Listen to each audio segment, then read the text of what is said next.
সাদা পোলাওটা দমে দিয়েছিলাম, হয়ে গিয়েছে। আমি 10 মিনিট দমে দিয়েছিলাম, হয়ে গিয়েছে। এই দেখেন,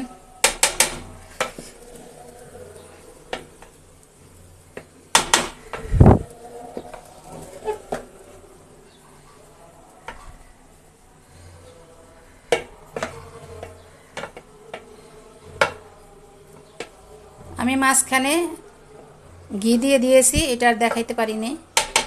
যখন দমে দিছি তখন ঘি দিছি। এখন এটার উপরে আমি বেরেস্তা দিয়ে দেব।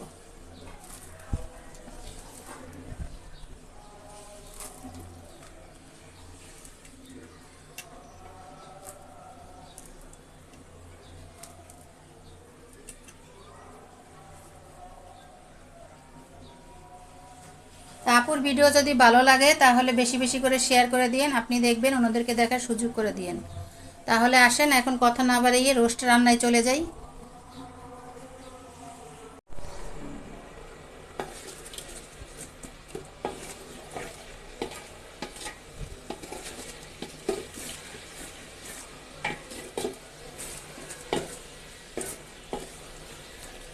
শুক্রবার মানেই মেয়ের আবদার থাকবে, আম্মু পোলাও রোস্ট খাবো, সাথে থাকবে গরুর মাংস। তো যে কথা সেই কাজ, আজকে চলে আসলাম মেয়ের আবদারের জন্য পোলাও রোস্ট আর গরুর মাংস, সাথে থাকবে চিংড়ি মাছ ফ্রাই। তো পোলাও রান্না করার জন্য আমি আগের থেকে পেঁয়াজটা বেরেস্তা করে নিচ্ছি। পেঁয়াজটা ভেজে এরপর চালটা দিয়ে ভেজে পোলাওর পানিটা দিয়ে দেবো।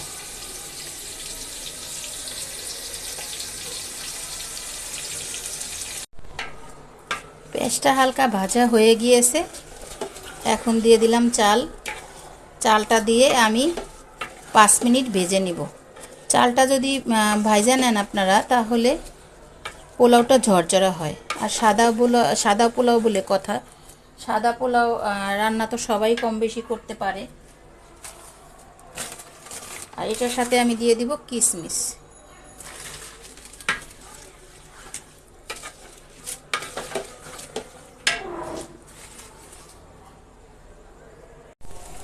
সাদা পোলাও ভাজা হয়ে গিয়েছে, এখন দিয়ে দিব পানি।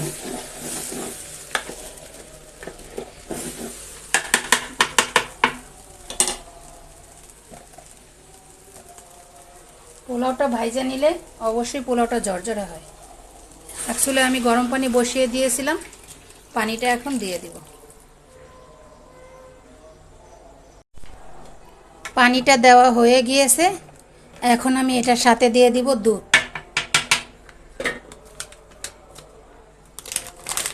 আর আমি এখানে গুঁড়া দুধ দিচ্ছি, ডানু। আপনারা চাইলে লিকুইড দুধও দিতে পারবেন, সমস্যা নেই।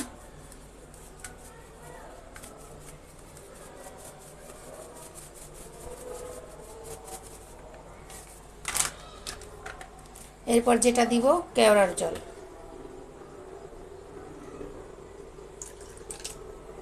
এই পর্যায়ে চুলার জালটা হাইয়ে রাখতে হবে, লো করা যাবে না।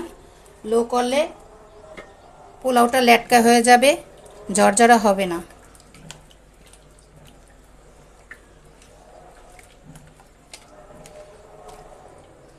এখন 5 থেকে 10 মিনিট হাই হিটে জাল দিলেই পোলাওর পানিটা শুকিয়ে যাবে। এরপর দমে দিয়ে দেব।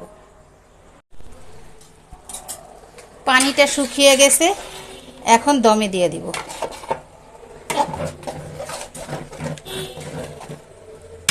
পানিটা শুকাতে কিন্তু 5 মিনিটও লাগে না, হাই হিটে পানিটা শুকাইতে হবে। এখন দমে দিয়ে দিব। আর আপুর ভিডিও যদি ভালো লাগে তাহলে বেশি বেশি করে সবাই শেয়ার করে দিবেন। এখন 5 থেকে 10 মিনিট দমে দিলেই হয়ে যাবে সাদা পোলাও।